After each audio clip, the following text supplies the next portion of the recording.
On this week's episode of Marketing O'Clock, Google hits a new low with Page Annotations.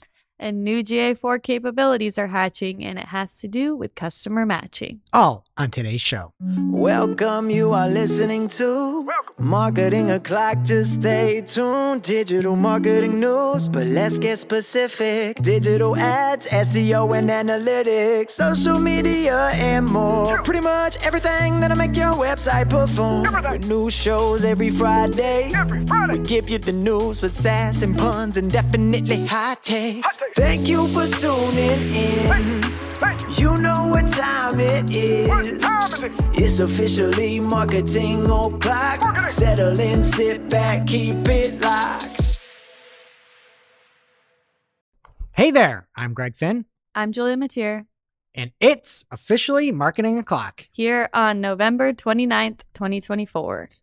All right, and we've got some big news here on this Thanksgiving week. And this kind of came out last week and has bled into this week, so I'm going to just do the legal corner here to start. The Department of Justice is crafting a comprehensive set of requirements aimed at increasing competition in the digital marketplace. I just auto say digital market, and so one thing that has come out is some proposals as to how to remedy the antitrust trial. And the DOJ has a few main items. First is to force Google to sell the Chrome browser. The second, to separate Android from search and Google Play, not having to have Google sell Android. Third is to expand advertiser control and transparency, which I love. Fourth is restricting Google's AI content usage. And then the fifth one is to ban exclusive search contracts. I just want to talk through this first before we get into more information, because some of these are sort of like out of left field. Yeah, a little like, it's like, I thought you were worried that they made a deal with Apple, and then I thought you were worried that they were pulling knobs and levers that were not beneficial to advertisers. Where did the selling of Chrome come from? That's crazy. And that's like one of the things that, like, in the trial itself, nobody really talked about the fact that Chrome can block any ad that it thinks has too high like bandwidth on your browser. It'll say ad not displayed.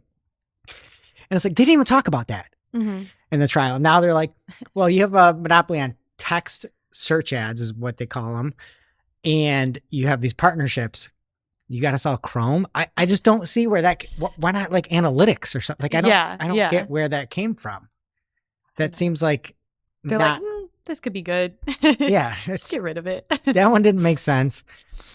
Separating Android from search and Google Play. Again, there wasn't a ton of like Android information out there, a lot of Apple deals and a lot of behind the scenes knob and shaking the cushions and all that. So I thought that was weird. And then restricting Google's AI usage is like that one too. It's like they have the worst AI out there. Yeah. Like, don't make people. It's terrible. Right. Like, I mean, they should restrict it just for maybe they're Google's just like going embarrassment. aggressive, because they know it's not all going to happen. Yeah, I would have thought like you'd have different ways to buy on their platform, right? Yeah. And be like, you have to build a YouTube API and other people can come build off of it, and you need to have competition within your product. That would make sense, because at least it's ad adjacent. But yeah, the Chrome one was strange. This week here, the final, what is it called? Not verdict, final statements, closing statements. We'll go with closing statements. Have settled here, and Jason _Kint on X, in the closing arguments is what it is actually called, really made it seem like Google dropped the ball a little bit. So I would say go follow him on X if you are looking for more information. But he had a great thread, and I'm just going to read a couple of tweets from there. He says, I'm staying high level on perception first, as findings of fact already covered much. On influence, the DOJ pointed out early on and then again in rebuttal that every single witness presented by Google except one was paid or had grants from Google. I'm not a lawyer, but that seems bad. Seems illegal. These guys got grants. I paid these people. Like, what do you think they're going to say? All right, he followed that up by saying, on complexity, Google again executed on its spaghetti defense with lead counsel Karen Dunn bookending trial by running over as she did in her opening. She had appeared to skip dozens of slides, many minutes of close, as she loaded her slides while talking twice as fast as DOJ.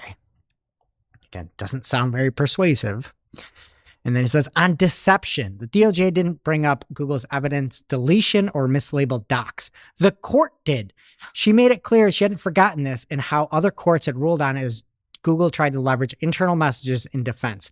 DOJ hammered it home again when they wrapped. So it seemed like the DOJ didn't say like all these things are protected by lawyers and would be redacted, but the court brought that up, which is, again, not a lawyer, not good. Yeah. Okay, and then I like this one. He said, and finally, on arrogance, court reserved for Google, again, the 2 largest rows. Despite this, and courtroom etiquette of respecting seats after breaks, Google counsel stole 25% of the public seats after the break. When asked, the answer was, quote, I'm Google counsel, unquote. Sigh, on brand. Of course. So like, there's like a break, and like Google's got the big 2 rows, and it's like, you're just coming in snaking somebody's seat. It was just there when they left for break. The whole problem is stuff like yeah, it's like, you're even being a monopoly in the courtroom. Like, stop it. What is happening? That's crazy. That just seems wild. Like, read the room, literally, please. Okay, so we'll find out. Again, these things will probably drag on for a long time, but didn't seem like the closing arguments went super well for Google. Also, it doesn't seem like the asks were great, as we talked about earlier. Okay, and if you think it's over there, it is not. It is just beginning over in the UK. Google is facing a £7 billion, or roughly 8.8 billion USD class action lawsuit in the UK that accuses the company of harming consumers by abusing its dominance in search. This alleges that Google's anti-competitive practices made it more expensive for companies to advertise on the platform, leading to higher prices for millions of consumers across the UK, and that it forced Android phone makers to ship their phones with Google Search and Chrome, something that the EU has already gone after them for. And this is the UK, obviously. Very early stages right now, but things, again, not looking great for Big G. Shocker. Maybe they could just go take up all the seats across the pond. No, literally. All right, next from Thomas Assell on LinkedIn, Google has launched Customer Match for GA4. So here's how it works. When your customers complete a conversion on your website, their first-party data can be hashed and sent to Google. This data is then sent to improve your analytics audiences. It's currently in beta, but in order to activate it, you have to first enable user-provided data collection in GA and then link analytics with the Google Ads. So some things to consider before setting this up. You are like auto into it. So you could opt out of auto including unapplied customer match lists that are accessible to your account. And then you can remove specific lists that you don't want to use in smart bidding and optimized targeting from your account. So just a couple things to know. This would be one thing I would say as well. Julie Bacchini has always been like beating the drum on this, but you need to let your clients, if you're at an agency, know that they're getting into this. Yeah.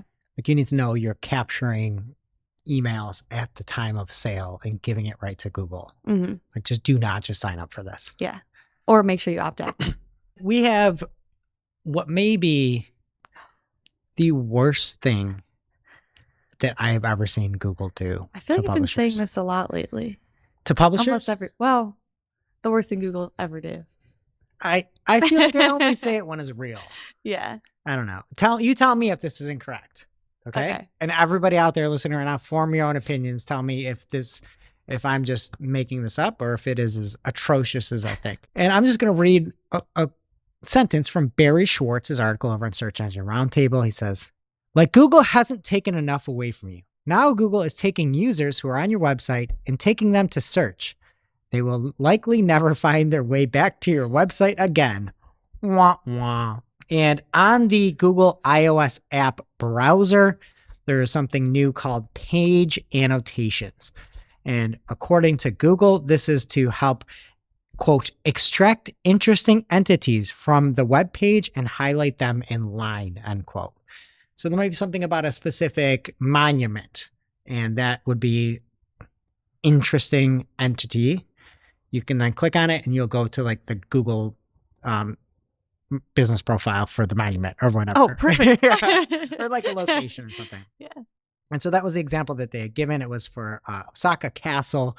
and you could get there and read the reviews and all that and see photos of what it looks like. Publishers are not opting into this. Google is doing this for anybody that's using the Google app on a specific website. They're so helpful. They're not helpful, Julia. Because like Barry said, if you look at this castle, it looks like somebody put a link like, hey, this could be really helpful. Mm-hmm. But in reality, the publisher had nothing to do with that link. And instead, Google injected the link into the content and is then taking the user to a Google owned and operated property from what we've seen. It also looks like in this, that's like the first sentence of the thing. Like maybe not, but it kind of looks like that in the screenshot. It's like right away, like you're done. Not only that, it is the first word. Yeah. The first word of this article that they use is for the Osaka Castle, and it's linked right off to Google, to the Google search results. Right. In a Google property. Insane. Crazy. Okay. The good news is you can opt out of this. So if you're a publisher, I would highly recommend it. It could take up to 30 days for the opt-out form to work. And the opt-out form is nearly impossible to find. Go sign up for our newsletter over on LinkedIn and you can get all the links for today's show. But it is literally a Google form. You have to go through and fill out a Google form in order to get yourself removed from this, which is astounding to me. Insane. Like they're adding all this stuff like Search Console and Google Analytics. Just make a check button there. Yeah, literally. How are you ever going to know, like, did somebody at my company fill this form out? Mm-hmm. There's lots of people or companies with like many cooks in the kitchen on this. Right. I just think this is so the ability to not read the room. Yeah, and terrible. You're out here under antitrust like proceedings.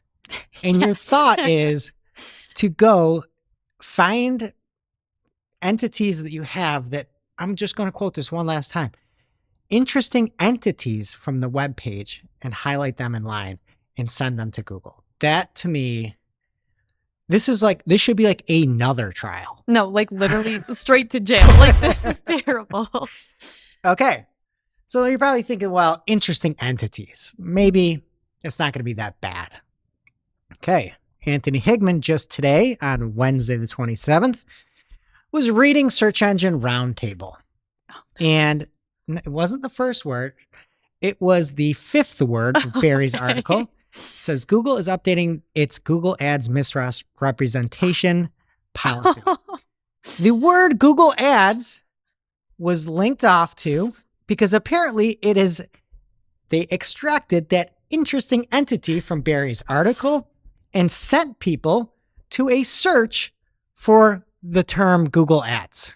That's insane. I like how they left out misrepresentation. Like that was part of the it's word. Like Google Ads. We're going to mix and then we're going to get more searches for Google Ads. It's like, I know what you're doing. You're trying to goose your search numbers and you're trying to get more ad like impressions. And obviously like Higman's example that you can see on screen, the search is for Google Ads. And there's two ads right there. Mm-hmm. And there's nothing else above the fold. How can you tell me that this is a better experience than Barry's actual article? If Barry wanted to link Google Ads and make an entire topic or category or whatever around Google Ads, he could do that. Mm-hmm. He doesn't need you, Google, to be like, oh, that's an interesting entity, and then go take you off to Google. I must go on the record. This is the suckiest change that I've seen for publishers. It really could be. That's horrible. And now for this week's Cool Tool. As a reminder, our Cool Tool segment is not an official endorsement or paid mention. We're simply sharing something we found in our travels that may be of use to our listeners and is really, really cool. This week's Cool Tool is from the one and only Bram Vanderhalen on LinkedIn, and it's his list of recommended aspect ratios for meta ads. So he gives you all the different aspect ratios and then what they're good for. So like right column, feed, stories, explore, all that. And it's super helpful. Just make sure you always have the right creative sizes for Meta, and it's from one of the most trusted Meta ads resources, so you know it's going to work right. We'll have the link in our newsletter and in Discord, so check it out. Now it's time for this week's Take of the Week. This is a #fire digital marketing take with extra spice served up for you. We simply deliver the take for your consumption. We give no opinions. We don't influence. You make the call. This week's Take of the Week comes from the one and only Lily Ray. And Lily Ray on LinkedIn, I believe, is where I saw it said. And this is just a great freaking point. And I just loved it so much. And I was like, yes, you go, when I was reading this. She says, while we're discussing site reputation abuse, this might be a fun and opportune moment to bring up again the fun fact that Google.com still ranks #1 for the keyword travel. And this is Greg sidebar here. We had learned that you cannot use any third-party content, even with first-party overview, with the site reputation abuse updates that happened last week. So it has to be something that's cultivated by somebody that works at the company. Okay, so there's my end of the sidebar.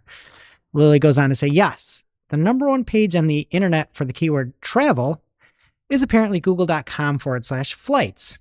It used to be the travel homepage, but at some point in the last few months, it appears Google added a no index tag to just that page. Now the flights page ranks on top for the keyword travel. As a side note, I'm truly curious as to why they added that no index tag. Ironically, Google Travel is all technically affiliate content. Google scrapes flight deals from other sites and serves as the affiliate. I'm having a very hard time understanding how this is not also a textbook example of the site reputation abuse according to Google's own policies. She goes on and says there's one nugget where you might not be able to pay, but I just thought that was a great take. Mm-hmm. Add it to the list of the next court case for them. Do what I say, Julia, not what I do. Or do as I say, not as I do. That would have sounded smarter. That's okay. Now it's time for this week's Pew Pew Lightning Round.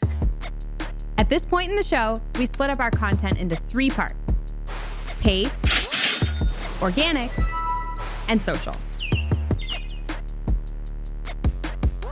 First up for paid this week, Google is updating its misleading ad design policy to have stronger and clearer enforcement over ads that use buttons that are deceptive and unclear. So according to them, ads that make it difficult for the user to understand that they're interacting with an ad by using standalone buttons and image ads that lack clear context explaining their function or whose prominence relative to the surrounding ad content is disproportionate are restricted. So there's an example here of like what those look like, and it's just like this big green button and looks like trash. And they'll be updating this policy in January and it'll be fully rolled out in March. So I love this. Yeah, it's a good thing Google did or is doing. Look, I'm at the leader of the pack when Google puts out great stuff. Yeah. I love the fact we're getting campaign negatives for PMAX. Mm-hmm. I love brand exclusions. I love brand inclusions. I like broad, but this is a good one. No, I like broad. I know. This is a good one. It is. Nobody likes those stupid fake yeah. download buttons. I can't believe it took this long to I get know. here. But I appreciate it. Let's not talk about how long it took. Let's talk about how good of an improvement this is. A win is a win. And Google has a new conversion action. It'll show under the lead from messages conversion type. And it is for a conversation started. So this is those WhatsApp conversations. If you click on that asset and send a message, you will have a conversion come through as conversation started. So you'll be able to track those. Next, from Adrian Decker on LinkedIn, starting in May 2025, Google Ads will automatically upgrade your account to use enhanced conversions at the account level if no action is taken. So how does this work? If you haven't manually chosen an implementation method for enhanced conversions, Google will select one based on your current setup. Existing accounts without enhanced conversions will automatically be upgraded to use them unless they were opted out, and then any new conversion actions after the upgrade will inherit account level enhanced conversion settings. Yeah, and the deadline is May 2025? Yeah, that's when it's happening. Cool. Well, something happening in March 2025 is the fact that Google will be sunsetting the Ads Creative Studio. And they announced this back in 2021. It rolled out of beta globally in June or July 2022. It's only been a mere 18 months that Ads Creative Studio has been with us, but RIP and peace to you. I think this kind of makes sense. Mm-hmm. With Merchant Center Next, you have that product studio where you can now like manipulate images and get really like bad Photoshops there. And then in PMAX, you have all the brand controls now. And then in your asset library, there's like AI on each one of those images there. So I feel like there's so many different places now that nobody really needed that anymore. But I know some people that made a lot of display like that option.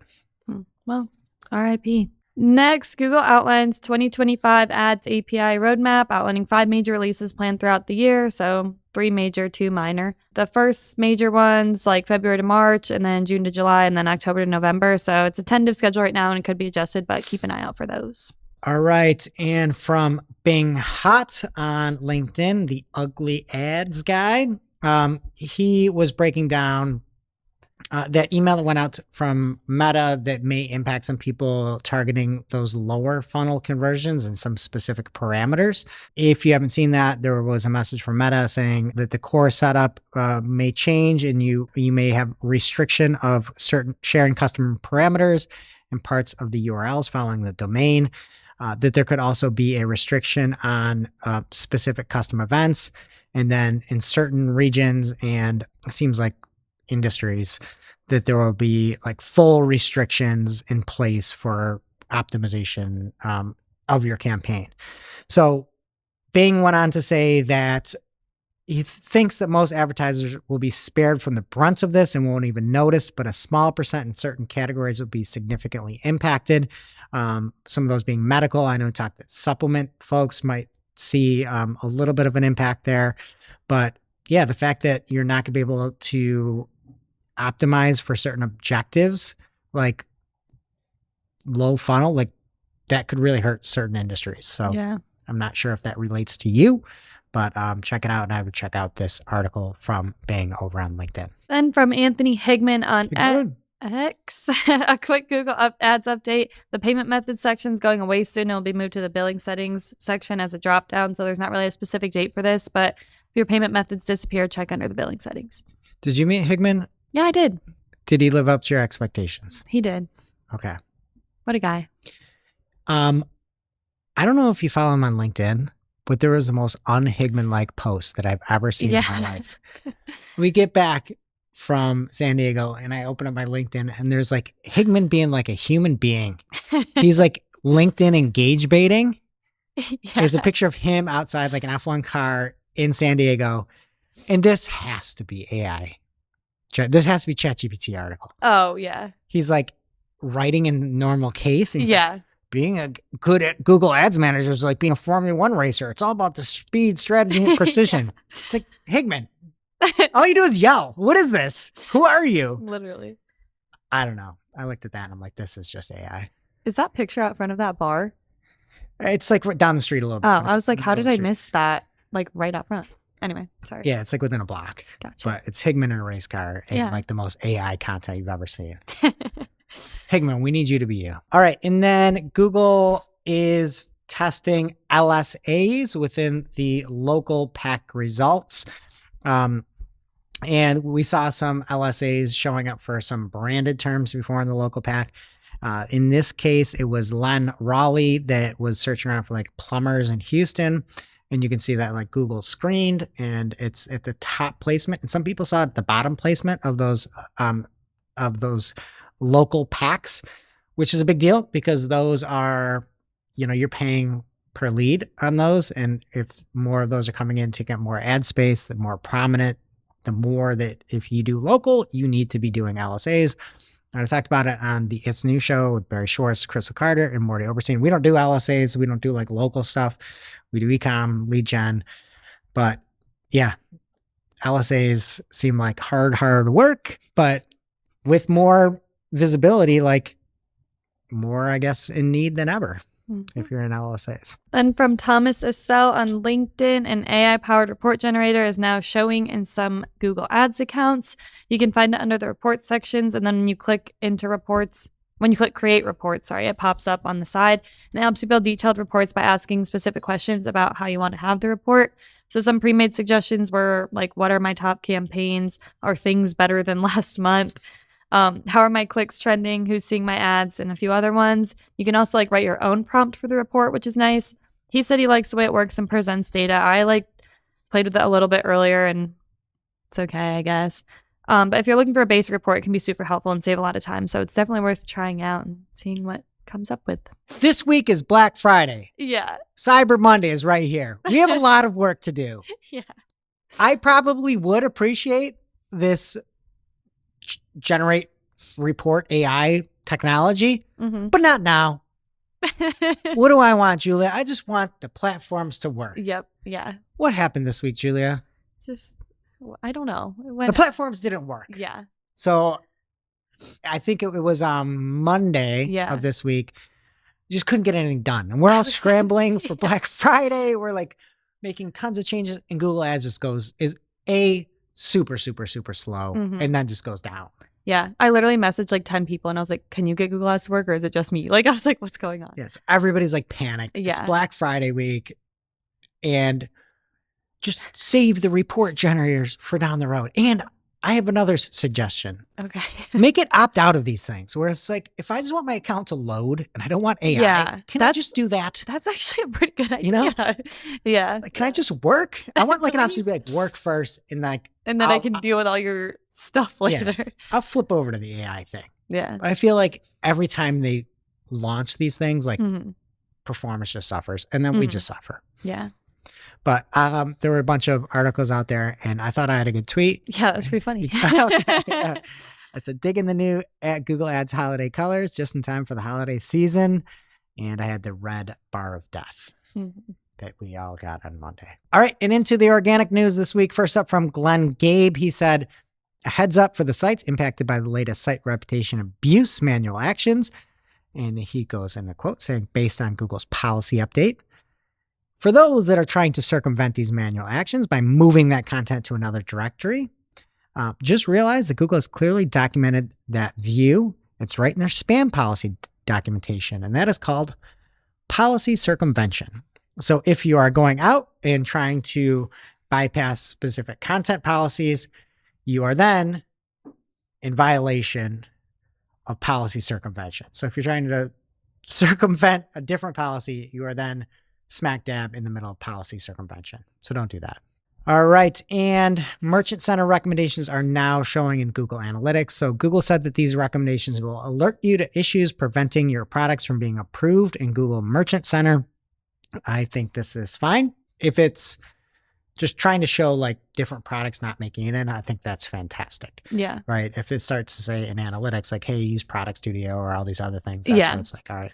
Probably will, but for now. But to be fair, not everybody has access, like especially at larger companies, like a Merchant Center account. And if you can say, oh, I just noticed this in analytics, maybe somebody slipped or didn't see or didn't check, could be helpful. From search engine land, Google Lens is being tested for, or I guess it's rolled out already, for in-store and local shopping. I thought this is what Google Lens already was, where you just take a picture of something, like here's what it is. Right. But apparently, you take out the app, you take a photo of the product, and then Google is going to show you paid and free search results from stores online and nearby.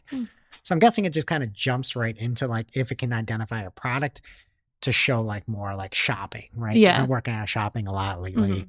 That's my assumption is it's going to, if product yes, then default right into product results. Okay. Perplexity is venturing into e-commerce. Monday of this week, the company debuted a new shopping feature for paid customers in the US that has shopping recommendations within the search results and the ability to place an order without even going to the retailer's website. Wow. It's kind of scary. That's a little terrifying. Yeah. Kind of cool. Kind of scary. And so right now, this is integrating with Shopify sellers that ship in the US. There are no affiliate fees from purchases, which I think people are going to be super pumped about. And this is something that is completely different than what we reported on last week, that ads product. So you can say, what are the best headphones? Hypothetically, Perplexity will give you a list of options. If they are sunk up and are able to be a merchant on Perplexity and have their Shopify connected, you can then just buy right on Perplexity and never need to go to the site. I wonder how many people actually like do that. I feel like I have to go to the website. I feel like I would have to too. I would feel wrong to just be like, oh, buy. I don't know. I mean, they have so much information on Perplexity that Yeah. it might be like good enough. I also just kind of like price shop stuff. No, same. Yeah. I just can't make a decision like that. Yeah, if it's like the best headphones are from Bose, I'm going to be like, well, how much is it on Amazon? Yeah, exactly. You know? And from Glenn Gabe, he said, is your YouTube channel important for you? I'm consistently seeing this across accounts now in incognito. By clicking YouTube videos in the 10 blue links, it triggers in this video feature in the SERPs. And what you see is the video shows up big within the SERPs. It begins to play. And then in this video, you see like the different chapters that are out there. You also see products on the left and then like related products as well. I just say this is something why you really want to make sure that you have your chapters very well set up. And I haven't really seen it a ton. Yeah. To be honest, I'm not like a huge Google user anymore. I'm like ChatGPT and Perplexity, but could be nice, I guess, especially if you're just like perusing and trying to see if like the video's actually going to have what you want. Yeah. They used to have this really cool feature. It was like likes and dislikes, and they got rid of that. Wow. That's so now you can't like see right, like what right. people think about a video. Huh. There was like a bot problem where they couldn't stop some bots from dislike attacks. Right. Wild. Crazy. Huge technology company couldn't figure that out. just take it off. if only we could make a documentary about Neil Mohan and that whole scenario, which we do on our Marketing Class YouTube channel. I digress. ChatGPT is now prompting users to download a Chrome extension, which would also switch the default search engine to ChatGPT, according to Jordan Fry on LinkedIn. Google will prompt you to change it back when you've performed a search, but I kind of dig it. Yeah, it's kind of funny. We need competition. Yeah, really. Jordan went on to say, looks like Gladiator 3 is already here. That's actually so funny. They're like fighting back and forth. I know. It's like, yeah, you do the search. Cool. Download extension. Cool. Google then fights back. Did you see Gladiator 1? No. Are you going to watch Gladiator 2? Probably not. Well, you just heard about Gladiator 3. I'll watch this. I don't think you'd like Gladiator. Yeah, well. You like Carnage? I mean, it depends on, what kind. Human? All right, and Google Search Console recommendations are now fully live, according to Barry Schwartz over Search Engine Land. And if you do not see any recommendations, Google Search Console just might not have any for you. So don't worry, everything's live for everyone. You just might be doing everything perfect. Okay, and Google AI Overviews have a new block card format. Or I just kind of card format. I don't know. Whatever. What do you call these? I'd say card. I feel like blocks can't have rounded edges. Yeah. Or yeah. And so in the example over on Search Engine Roundtable, somebody had searched for the iPhone benefits in Google, and the AI Overview had a variety of different cards, including security, software updates, durable. Again, that's just should be durability. If it's security, you say durability AI. But when you click on something like software updates, it then just changes it to make your search be iPhone software updates, and then you get the software updates AI overview there. So I don't think this is bad. There's also citations right in each one of the cards, so you can go to a different website if you want to. All right. And according to Barry Schwartz over at Search Engine Roundtable, there's some speculation that could be November core update related, but Google's search results are getting more personalized and tailored. So there's a lot of chatter that people are seeing wildly different rankings than what the tools are reporting on. And in conjunction, if you're incognito, they're seeing different results than what they're seeing logged in. So that there might be like a personalization flair to this core update. And again, a lot of smart people in the SEO space are confirming this as well. So interesting. Check it out for yourself. And if you see those tools don't look like they're correct, it might be because they are logged out. First up for social, better late than never, Pinterest launched their holiday campaign hub. So now all advertisers have access to this special offers element for pin ads, and you can use AI background generation for your pin ads. So they have these insights and then a bunch more, which can be found on Pinterest 2024 Festive Seasons Hub. So check it out if you use Pinterest. You do a lot of Pinterest shopping? No, I've never once. You use a lot of Pinterest? Like if I want to get my nails done, I'll be like, cute fall nails. Wait, do you have a Pinterest board for our new marketing clock set? I got all the pictures from there, but I didn't pin them. I just screenshotted them and put it somewhere else. So you took it off of Pinterest. Yeah. Isn't that the whole point of Pinterest? Yeah, but like, I don't know. I don't like Pinterest. Why? It feels old to me. Oh. Yeah. Bet. that. Okay. Pinterest is just so skibbity. I'm with you. Yeah. I don't like It's Ohio, yeah. Yeah. Instagram is testing a new placement of the DM button in the main UI. So some users are now seeing the DM button icon in the middle of the like function bar at the bottom, which is where like the plus icon used to be to post new content. According to Adam Mazzari, they're doing this because people are using it more to message than to share feed updates. And then this was like first spotted in July, like different versions of it have been being tested for a while. So just a small little change. I kind of think it's like dumb to have that there, but that's none of my business. So if it works, it works. Yeah. I don't know. Yeah. I just want that threads thing gone. Yeah, I know. I always hit it by accident. I know. I'm like, I just added to your views. yeah. I'm not looking at anything in there. I deleted threads finally. Wow. Congratulations. I can't do it. I bet you re-download it within a month. No. Okay. Talk to me in a month. All right. X users can now activate side swiping likes and replies in stream. So users on iOS can activate this in their app settings under timeline. One thing I think is cool about this is you can choose what your swipe does. So like you can set it as like a like, a reply, repost, or share, which I think is kind of fun. And it'd be fun to see like what people pick. And the change is coming from Elon Musk's plan to remove all like the little engagement icons and just improve the aesthetics of the feed, which like people don't like, but I kind of like this idea. It'll be interesting to see what people do, I think. Are you a swiper? No, but like I feel like it'd be like an easy, just like, you know. If there was like, only one and you could control it, that'd be good. It's like back when I was on the apps, the dating apps, and the swipes are like different. Yeah, you do the wrong one. You're like, wrong oh, one. no. You're like, oh, shoot! Like I just did something wrong. That's terrible. It's like but like this, you could probably undo it. That is, you can't. There's no going back. Yeah. No, you just have to delete the account, right? Like, delete the app. Yeah, I've done change that before. Your name. Yeah. I was like, trying to like go to the next person, and it was somebody that I knew in the gym that I freaking go to. Did you switch gyms? No, I deleted the app and I just pretended it never happened. I was like, I didn't sleep. I haven't slept since. No, I slept since. That's funny. But yeah, hopefully you can undo this. But yeah, as long as you can control the swipes. Yeah. From The Verge, Threads is now testing the option. This might make you re-download Threads, okay? No. Threads is now testing the option to let users choose their own default feed. So you can now choose between your For You feed, the following feed, or any custom feed that you have set up. It's not out to all users yet, but hopefully it will be soon. And I just love the fact that you can choose your following feed. You can't even do that on Instagram. Like, this is kind of my dream. You can do that on Instagram. Oh, Instagram. No, you can't. Yeah. I thought you said X. No. No, you can on X. Yeah. I don't know what I was thinking. No, but Instagram, please. Like, yeah. So, I bet. Breaking news, I just downloaded Threads. I'm not surprised. No, I didn't. You will. No, I will not. Tonight, you're going to be like, I have too many. We're going to talk about it. Delete Blue Sky and download this. All right. And then from The Verge, Blue Sky is violating the EU Digital Services Act rules around information disclosure. But because they aren't big enough to be considered a very large online platform, they can't be regulated the way X and Threads are.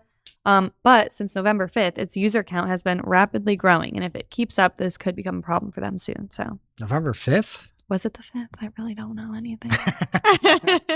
I think. From a large event. Are you on Blue Sky? No. Promote yourself.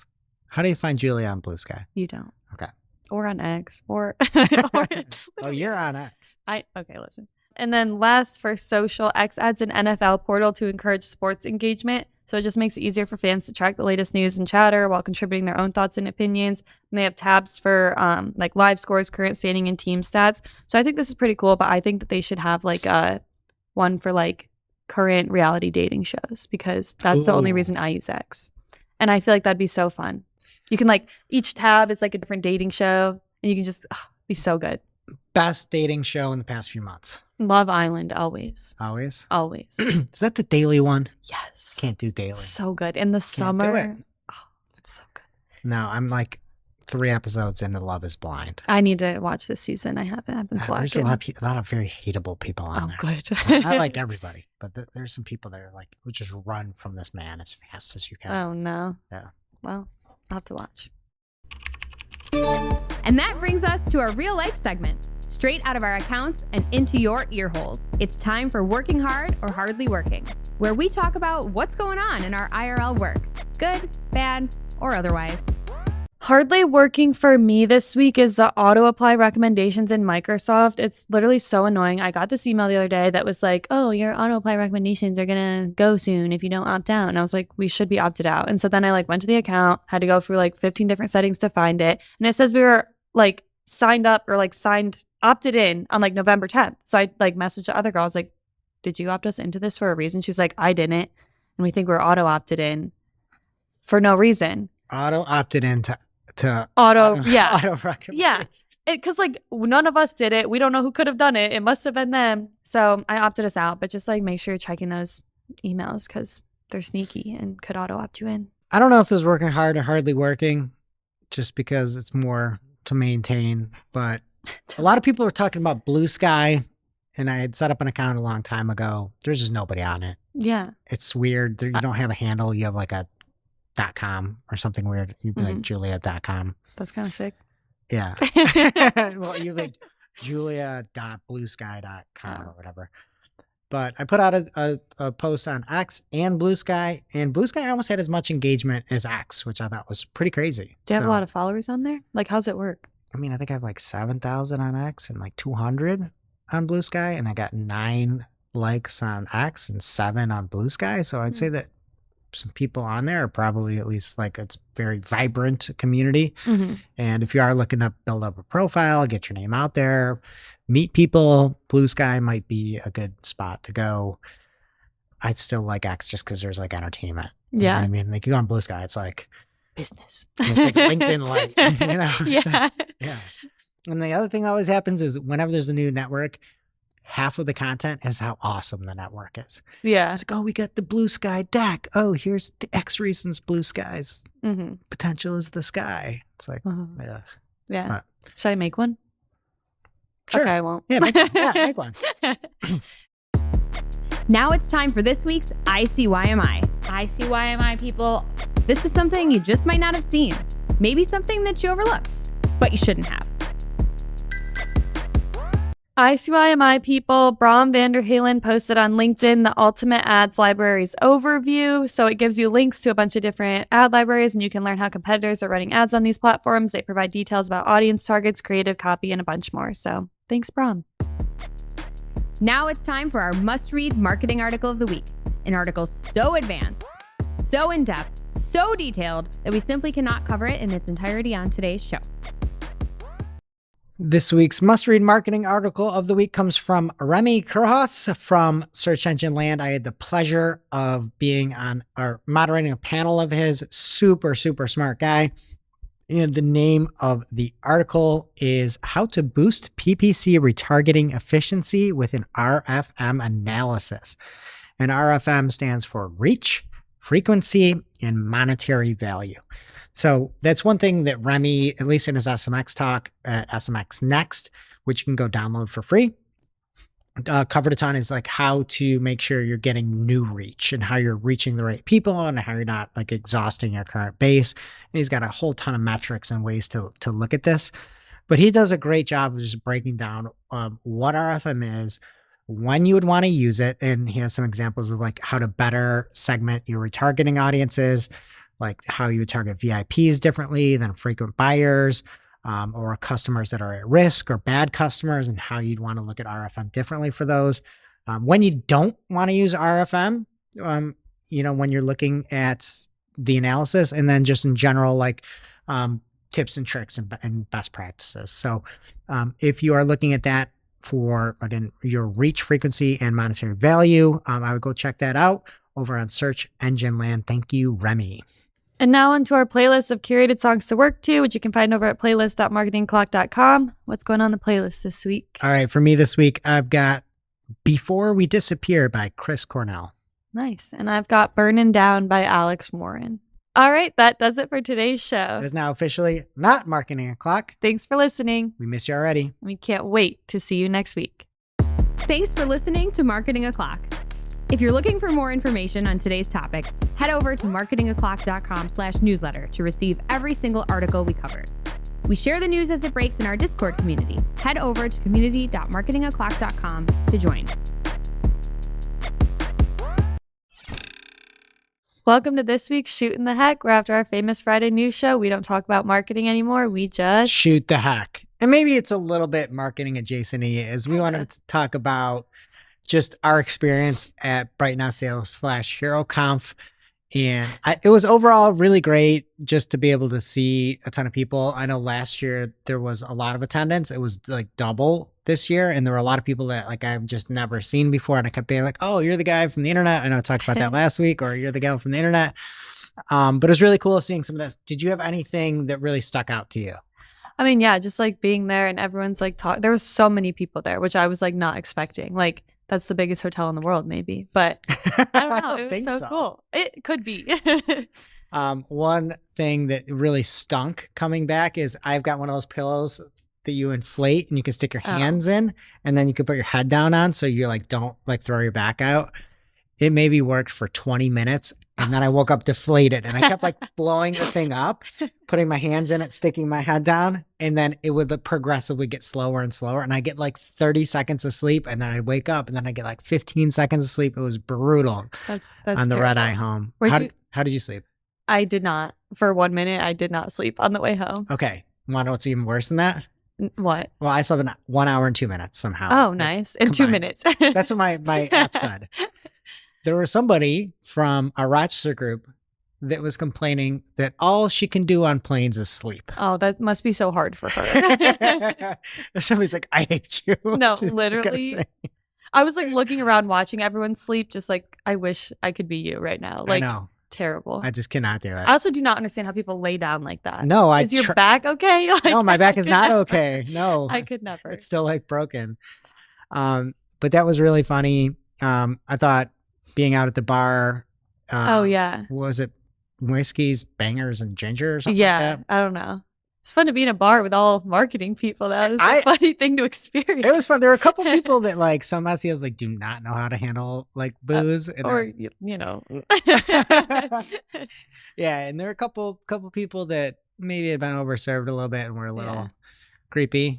But they were harmless. But that's just a note, I would say, for anybody attending next year is like figure out how booze works with you.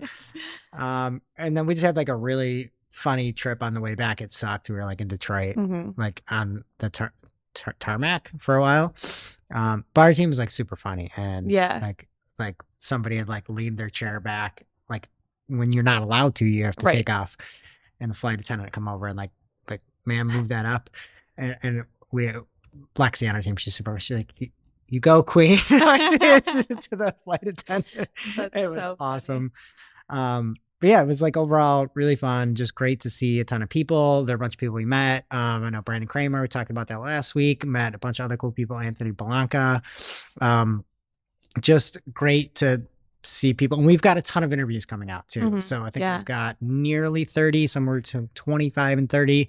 We're working on cutting those up and getting those out. So big thanks to everybody who helped do that. Any other notes? We played pickleball in the morning one morning. Oh yeah, I watched you from my hotel room. Oh yeah? Me and Elizabeth were out there. Did you? Not really, but we could see that you guys were out there. Okay. We can't forget about the best part though. The most embarrassing part. The best part. The Greg Finn shirt. Maybe the most embarrassed that I've ever been in my life. I had to give a session and a speech, and I was up there with the speakers and the moderator, and you know the room's filling up, and I just heard a noise coming down the hallway, and it was you guys. 10 people. Yeah. 10. Well, I guess 9. I guess Tables was in the room. Yeah. 9 people clapping, coming into the room, in at the very entrance where like the speakers are. It was the entire team. And can you explain what you guys were wearing? Yeah. So we had these beautiful shirts made by Lane that said Greg Finn. Yep. Greg Finn, his face and all his different emotions on it. A nice blue wash. It was great. And you can see it here on YouTube, but it's like a 90s like rap cover. Yeah. Like a band tee type. Like, yeah. Ridiculous. It was so good. And I was just wanted to crawl into a hole and die when you guys walked in there. I think we should sell them. New merch. People want them. They do. Like, who wants I know that? so many people who want that. Add to the website. I said that to my girlfriend. She's like, just wow. Does she want one? No, she doesn't want one. No. But yeah, that was very embarrassing. It was so fun.